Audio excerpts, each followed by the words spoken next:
Фудбалска честитка за празнична Македонија. Нашите најдобри фудбалери попладнево одиграа едно добро полувреме против катарците, постигнаа 2, примија 1 гол, доволно помачниот втор дел Јонус да го слави вториот триумф како е на кормилото на репрезентацијата.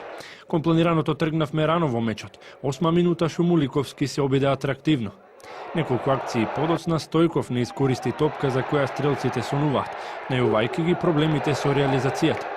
Се закани Наумовски, по него Пандев, токму струмичанецот изворедно го послужи Ибраими во 21-та минута, но фудбалерот на Ренова пропушти да се препорача за сигурно место на списокот на Јонус. 3 минути подоцна единствениот блесок на арапите во комплетните 90 минути. Не бевме концентрирани при прекин и гостите преку Харун водеа со 1-0. Веќе во следниот напад Горан Пандев, кој го играше 50-тиот меч во националниот дрес, ги зеде работите во своји раце и ја анулираше негативата. Го постигна 18-тиот репрезентативен погодок со кој изби на првата позиција на листата на стрелците во црвено-жолт дрес. Зад него е Хриштов со 17.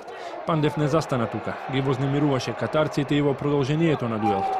Пред одморот сам се проби низ арапските редови, запишувајќи го победничкиот погодок. Потоа почнаа измените, со тоа падна и концепцијата. Единствениот кој натаму ги држеше будни катарците беше двојниот стрелец Пандев. Гостите од Блискиот Исток здивнаа откако нашата фудбалска звезда го напушти теренот. И покрај шансите неговите колеги немаа завршница, што подоцна го натера и Јонус да се осврне на ефикасност. Мислам дека пропуштивме многу шанси.